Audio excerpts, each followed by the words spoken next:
Welcome to my world, my war, the war I gotta survive every day. This is my war. You're all welcome.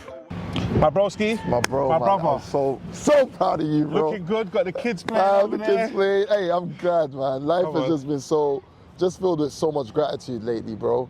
So much gratitude, and I'm so proud of you. I know I've been saying it, but I'm so proud of your book. What you did there, it's been hitting me here. Like, and I've become an avid reader. Nah, thank you, Since 2020, I'm on like 60th book, but your book easily stands out. Thank you, bro. Appreciate it. But anyway, let's chat, man. This series, section of my life. Now it's section of your life. I can bring people into both of my worlds. Yeah. So I want to ask you a few questions. Obviously, you're my brother, but for the people that don't know you, what's your name and how old are you? So my name is Alika Samuel Timothy Agidi Jeffs. Ooh. CIH. Oh. Let them talk your shit now. I'm joking. My artist name INF. Those who know me used to be INFECTA. Yeah. And then as we grow, we drop layers. Evolve. The INFECTA used to stand for initiate new flowing energy consistently to achieve. Nice. Now it's INF, which simply means I'm now free.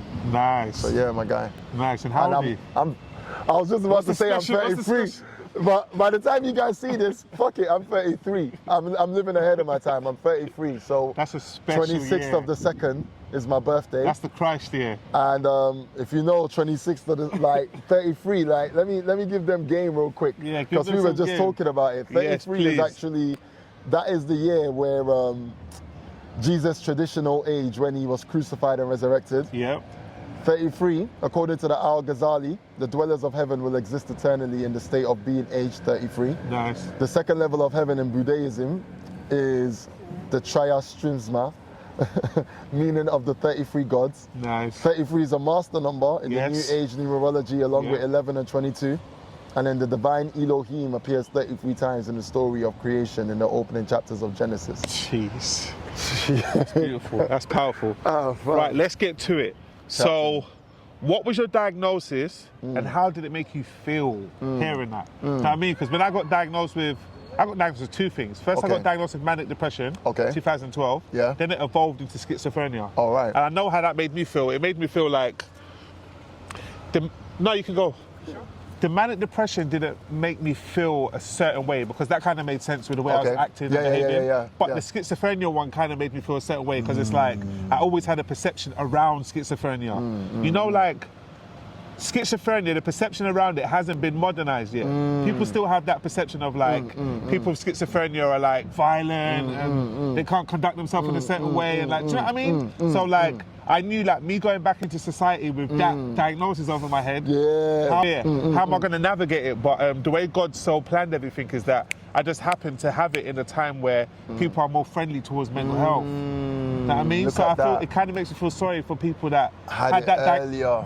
What was it like for them? But yeah, what was your diagnosis and what was it? How did you feel? First, before anything, bro, I just want to big you up on that and your level of understanding that we are so fortunate to even be here at the timing where look at how much things are in alignment. That's bigger than us. So yeah, big you up on that. And because I was one of the ones ignorant to all this stuff before. I have bars where I'm like, yeah, man, move schizo, so, and it's like, now we know, like, no, it's not what the fucking, sorry to swear, it's not what the Hollywood portray it to be, that, oh yeah, you're constantly switching personalities, because that's what I used to think schizophrenia was. Apparently that's one of the legs of it, that is but one of the legs that's all it was portrayed as, and it's the same thing with what I got diagnosed with. So I got diagnosed with bipolar, bipolar type 2 specifically. Don't ask me what the types mean, till this day I don't have a freaking clue. And if I'm being real with you, bro, when you study this stuff, the pharmaceutical and medical industry, they themselves still don't know because mental health is all new to them. So they are constantly adding to it. Like next thing you know, you're hearing type 2 bipolar includes this, that, and the third as well. Type 2.5. And then now is that, literally, they're constantly adding to it and then saying, actually now it turns out this is not included. So for me, that's actually more confusing and frustrating. So I don't pay too much attention to it. But I got diagnosed with bipolar type 2. That was the conclusion. And I got diagnosed with psychosis. Now watch this. What a lot of people don't know, and this is the first thing I'm going to talk about it because it needs to be spoken about. it wasn't a pleasant experience for me while I was in there, because my experience ultimately was like B-section for like a few days. I somehow took my way out of it.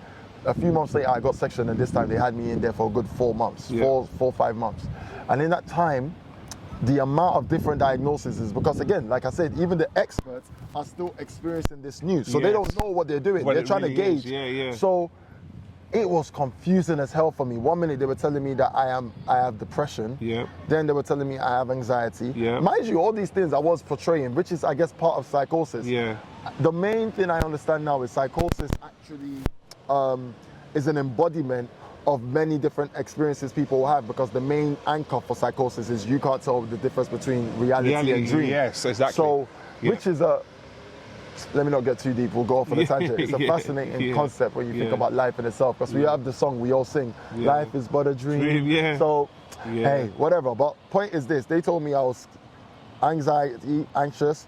They told me I was manic depressive. They told me I was, mania, anxiety, depression, time lapses. I started experiencing time lapses where you close your eyes, it feels like 5 minutes, but it's been 2 hours. Then they were like, I also had, schizophrenia, because I had an array of words that I would hear, and it was literally like I'm in a coliseum, and I'm hearing everyone's talking on top of each other, and all these things. But in the end, they ended up saying, okay, you got psychosis and bipolar type 2. How many times have you been sectioned and for how long? So I've been sectioned now, technically, would it be 3 times? Jeez, this number 3 keeps coming up here. Oh my God, that's three times. So I got sectioned, my journey.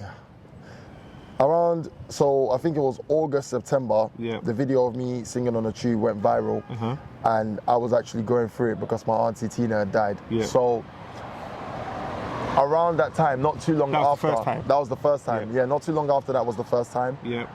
I'd managed to, I was still working. What year was that? 2012, I want to say 2012. That was around the time I got sectioned the first time. So something was in the air around that time. It's crazy, isn't it? Watch this. So, especially with the industry we both come from. So that was the first time I managed to talk myself out of the hospital, because I was like, I'm still working. I got to show up to Princess Trust. My boss is asking me, where am I? So I talked my way out. I was homeless now because my mom and them didn't want me back in the yard for that time. And they were fucking surprised to find out that I had somehow got myself out of the hospital. Next thing I know, I'm sectioned again. When I got sectioned again, what year was this? Same year? This was the next year, 2013. And it was, ironically enough, both of them were on significant days. So it was Valentine's Day, February 14th. The first time? No, this is now the second time. Second time, I forget the exact date of the first time, but I'll know the last 2, I remember the exact date. Valentine's Day, February 14th. It's crazy, Valentine's Day is about to come up. Literally tomorrow, right? Tomorrow, Fam, look at the synchronicity. So watch this. Valentine's Day, 24th, it was the 14th. Shout out Jessica, wherever you are, butterfly, you know I love you for life. She's a mother now, so I got to keep it respectful. Shout out her husband as well, or husband to be, I claimed that for you. But I was gonna go and see her. She was my first love. So I was gonna travel. I was in such a mad space, but even in my craziness, because my experience never involved any substance. There was a part of me where I was still I was aware. That's how I feel. No one's ever mentioned that. That's how I feel. Like you're a shell in your own body. So you're seeing things happening. How are you able to detail everything? And I was like, because I was still there. I just wasn't in total control. Exactly. So you know what it's like? It's like, you know when you play a computer game, you know the view from the computer character. Bro! Do you know what I mean? You're playing it from outside. Bro, we're talking. This is what I'm saying, bro. It's only us. Out of everyone I know in the mental health thing. Watch it. So I had that too. So I was aware. It's like you said exactly what I'm about to say. It's like you're almost, how I call it is Ghost in the Shell. There's a classic manga, Ghost in the Shell and Akira. Them two describe the experience. There was a boiling rage inside me like Akira, but there was also a part of me that was like Ghost in a Shell, that was basically like, I'm aware of everything going on. And inside, I'm having my own thoughts. Yeah. People are doing things, but they don't realize that I'm still there. So watch it now. February the 14th, I just knew, something in me knew I'm bugging. I know I'm spiraling. All right, let me go, Jessica. As soon, bro, the day I'm about to go, I ended up unfortunately spiraling. I ended up I bought my train ticket. I got dressed in all black. Always been black gang. I've got dressed in all black. I'm like, got my suitcase packed. My family are not even aware. It's like 4 a.m. I've told Jessica I'm coming. She's like, yeah, because she's studying nursing anyway. So she's like, I need to help you, AJ. Person, she knows me well. Fam, I end up having a last minute spiral. Tell me why. Because my chemical balance is all over the place at this time. My mind has a loopy idea. Oh, let me bath, but I've got a rush, so I don't want to take off my clothes. So let me go and bath with my clothes on. Man literally went into the bathroom, fully clothed. This is what happens when your mind's not all the way there. Went into the bathroom, fully clothed, hot water, just turned on the shower. I stayed there for so long, I had a time lapse. Next thing you know, my sister's banging on the door. When she busts the door through, she sees me there, fully clothed, drenched. She's like, what the fuck? You know what, there's an old African saying, cry now, laugh later. Fam, I can laugh about it now, because even looking back in my head, I'm like, bro, that must have been trippy. I have those moments. When you're like, fam, I must admit, that's funny. But at that time. At that time was far from funny. I was, whoa. So anyway, watch it now. So that happened, April 14th. And then boom, obviously she calls up who she needs to call up. Next thing you know, I'm sectioned again. And then that's the second time. That's the second time. And then the third and final time. What year was that? Same year, literally 1 month later. 2013. 1 month later, it's a Mother's Day, March. I can't remember how Mother's Day works. There's like multiple. There's but I think the American one is in March. March. Sometime. But all I know is it was the American one and it was in March and then boom. Mother's Day. And it was something similar to what I just described, only that it got a bit deeper in the sense that I then, at some point in the story, I'm literally on my freaking balcony, like literally up there. Like I'm up there and I'm literally getting ready to jump off. My brother comes in, he sees the laptop, he sees the fact that I've looked up how to commit suicide. And then he's like, well, how to die by suicide. Because we don't use the word commit, because we know that that's, again, part of the prejudice. Words are powerful. But how to die by suicide. And it's like, all right, cool. He's thinking I'm bluffing, though, until he steps into the room and sees blood on the floor. And he's like, oh, shit, I've literally just stepped in your own blood. So he realizes how real it is. Long story short, neighbors and everyone's looking out. Like, everyone's looking at, like, what's going on. I just remember I'm crying because in my head at this point, I'm very deep in my psychosis. I feel like I'm going through a battle between heaven and hell. I feel like the demons are trying to chase me. I feel like the angels are telling me it's going to be well. I'm screaming to God that I just had enough of the world. I can't feel anything anymore. I'm numb. Because back then, what I did earlier that day is I had soaked myself in boiling hot water. Man, you know that? You know, there's a song by Rihanna, Numb.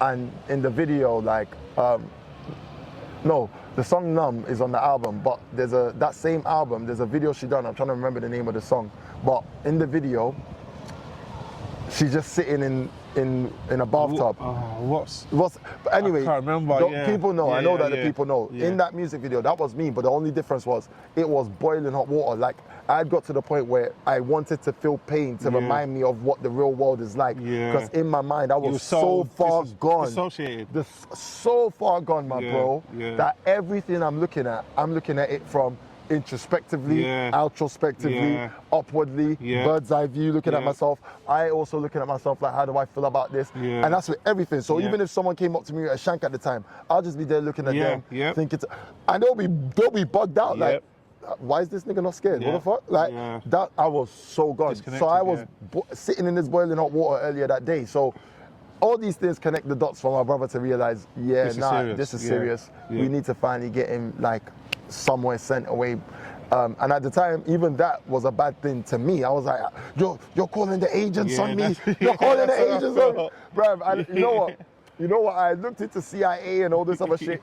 Bro, it was mad. There's something else, but I don't want to take on too much. Cool. But yeah, it was mad. That's how I felt. Now, thank you for sharing all of that, man. The scariest moment during my sectioning was when I came to the realization that I had read a book that was all about the lesser key. The lesser key are the demons of hell, which we now know as the 7 deadly sins, which are the characteristics of those demons. And at the end of the thing, it says, even if you don't believe in spirituality, please don't say any of these entities' name out loud, because like, and I'm experiencing certain things that I can't even share for the camera. For sure. Bro, that was the scariest moment. So I tell everyone now, your words are powerful. Definitely. Don't take it for granted. Take that very serious. So did getting section help you get better? And if not, what did help you get better? So getting sections helped me get better. And what helped me get better specifically about getting sectioned was the staff. That professional staff who know how to ask the right questions to lead you to your own A lot of people haven't had good experiences with staff, you know? So it's good you're saying this to show the both sides. Yeah. Early intervention centers are necessary. I'll say it one more time. Early intervention centers are necessary.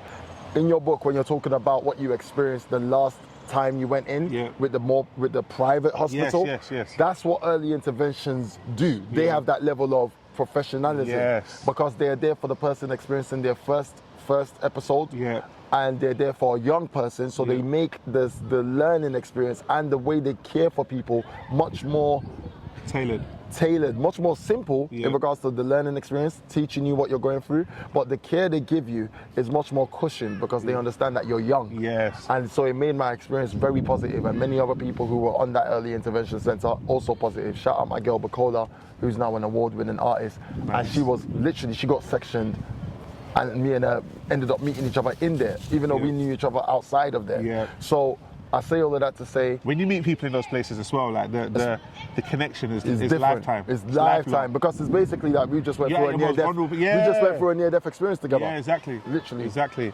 My next question is, how did you overcome not being ashamed and being willing to speak about it? Like, how did we get to this person now, bro? Like, that's what everyone wants to know. It's all God. Yeah, for sure. It's all God. Let's get that very clear. It's all God, bro.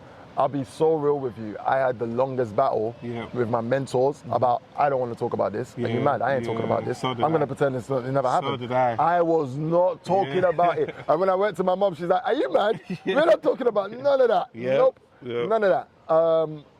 And eventually God put it on my heart that you're going to tell this testimony. And you're going to put it in the form of music. So you're going to put out 5 EPs in the form of colors that tell the story. You did that. The future's yellow to show how at the time everything looked good for you. You had just signed a deal with Simon Cowell's boss. You had Ellis Rich. You had done all these things. Out of the blue, to show how out of the blue you went into hospital. No one knew. No one saw it coming. That was the blue one. Blue. You had a grey one. Fade to grey. To show how after you being out of the blue section for 4 years, you were gone, you were off the scene, and in that time no one knew where you were. You faded into history. Back to Black, to show how you come back. That's the stage I'm at right now. I'm literally recording Back to Black as we speak. That's ironically enough. And then last but not least, God showed me like Whitewash, where you give it all to God, kind of like what Kanye done. Mind you, this vision came to me 2015, 2014. That's when I finally, so this is a year. Now watch this. What am I listening to right now? Back to Black. Look at this. So you see how crazy it all works out. So I say all of that to say, it's all God. And even, you see how even that just happened there. It's all God. Like these things a human can't plan. You can't. So it's moments like that where, but that's how we got here, man. How we got to the point where we were willing to share is because we started sacrificing flesh. I said, all right, you know what? It's not about me anymore. God, you take control. And you know what the funny thing is? God gave me the vision. He said, after you do these 5 EPs and you've told my testimony, I will then bless you with a debut album by a major label, and that's going to be life changing. And as we speak now, there's a major label that's on the cards. That's beautiful. So, bro, congratulations. But it's only because, amen. But it's only because I followed God's instruction. That's the obedience. only obedience. Say no more. Do you have any words of hope for anyone that's still going through it? Because you know there's going to be a lot of people watching this and they just want to know something. My words of hope for anyone going through it, I'll say first, remember that you are not your diagnosis. When you have a cold or a flu, you don't go around saying, hi, I'm cold, hi, I'm flu. Same thing with this. You've got a, what's it called, manic depressive diagnosis or a schizophrenia diagnosis. You don't go around telling people, hi, I'm schizophrenia, hi, I'm manic depressive. Stop doing that. That's not your title. That's just something you have. It's not what your title is. Your name is still your name. 2, I will say, remember that an angel with broken wings can fly again. Yes. So before your wings broke and you were going through this stage in your life, you were flying. And that means you are able to fly again. So just understand that this phase is just a phase. And then lastly, I think the one thing that always sticks to me is when you do get well, and you will get well, is really start learning to be in touch with yourself. There's no complication to mental health. It's as simple as physical health. You break a bone, you wear a cast long enough, it heals, you can go back. Maybe not exactly how you were before, but you could go back. And it's the same thing with mental health. When you're feeling tired, sleep. If you have those moments where you want to turn off your phone and walk through the park, do so. You have those moments you want to shut off from the world and have a long soak, do so. Eat properly.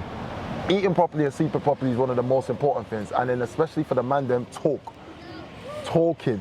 One of the things I didn't do during the times that led to my breakdown, I didn't either, bro. I wasn't talking to anyone. I was just bottling it up. Now, now me and you are on the same path. We need to talk. Talk as much as we can. Because it needs to be spoken of. That's the only way. Each one teach one. Share more, care less. Just share and give. Share more, care less. Just that's share. Beautiful. Just keep on sharing, and that's how you'll be able to die empty. And that's what we want to do at the end of the day. We want to leave this world with like we've given everything we've got to give. You don't want any of these things to go to the grave with you. So I've said a lot of things, but the main thing there, I'm sure you can take some. Yeah. Share more. Care less. Beautiful. Thank you, my brother. Love, my bro. I love you so much, man. You too, I'm proud of you.